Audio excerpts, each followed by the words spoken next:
Immigration has become a major challenge to the West. People want to migrate to the West because it respects individual rights and freedoms. It believes in human dignity and equality. It stands for good education in one's own mother tongue. It puts law over rulers. It provides the best social context and opportunity for economic progress. It respects press freedom, and it has been the engine for scientific and technological advance. But the West was not always like this. And once again, it is changing before our very eyes. Although the West is still the least corrupt and best developed part of the world, now it labels itself as post-truth. That means people no longer trust their politicians, the press, and doubt even the integrity of some of their scientists. People are getting disillusioned because there is stagnation, even decline. So what made the modern West a civilization that believed in truth? 2000 years ago, a Roman governor was able to declare a public figure innocent and then go on to crucify him. How could he do that? Didn't he know that he was violating his fundamental right to life and destroying the people's trust in the judicial system? Well, back then, the West did not rely on trust. It terrorized people into submission. The pre-modern West did not operate on truth because by about 300 BC, the Greeks came under Buddhist influence and gave up the hope that the human mind could know truth. Therefore, they built their culture on myths, magic, and mysticism. It was truth that transformed pre-modern West into modern. Let me illustrate. I was trying to buy tram tickets in Amsterdam. I asked two American tourists, "How does this machine work?" "Why do you want to buy tickets?" they said. "We've been traveling around for 2 days. No one has come to check tickets." I was amazed. How did Holland succeed in creating such a moral society where a city could trust citizens and passengers? And why is the new generation rejecting the morality that resulted in the West's unique freedoms and economic prosperity? I had to research the matter, and I found that 500 years ago, the pre-modern West was as corrupt as my nation today.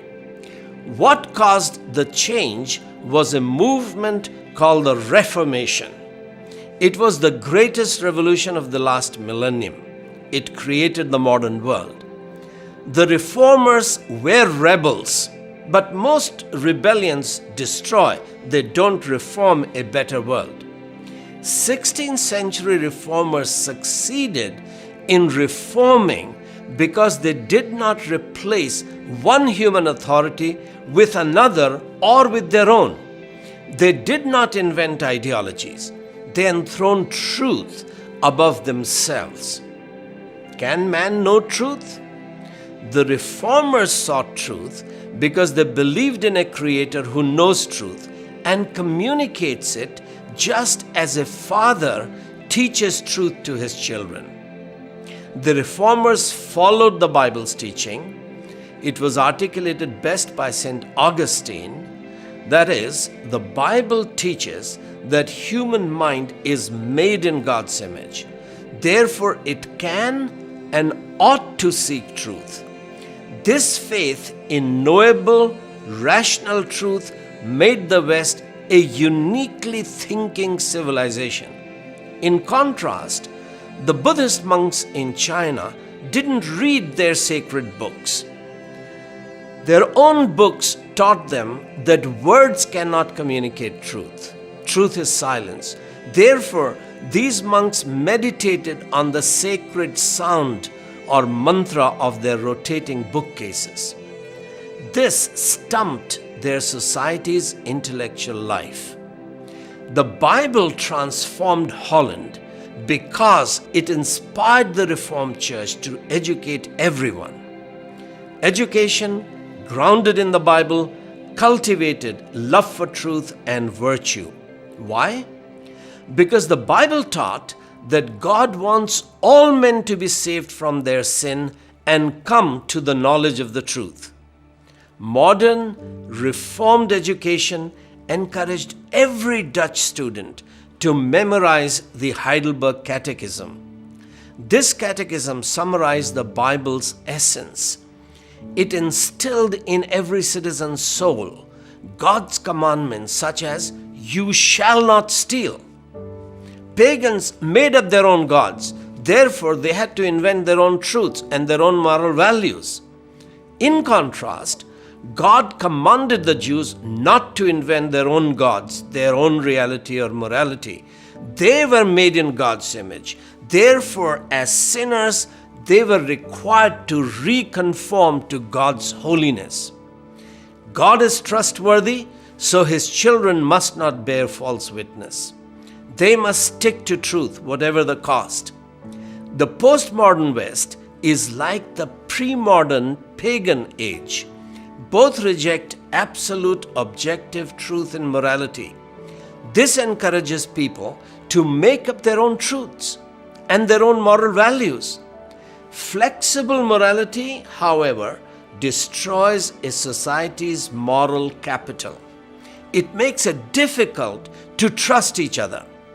Consequently, Holland's public transportation system can no longer trust its passengers. By becoming post-truth, the West has become post-modern. It has amputated its soul, the Bible, which created the modern world. Once again, human opinions, feelings, and vested interests claim authority over truth. The quest for truth was the engine of the West's intellectual, economic, and social success. Losing truth means losing trust. To lose trust is to lose peace, progress, and prosperity. This video series will explore why the Bible created the modern age of truth and why a recovery of truth has now become our most urgent need.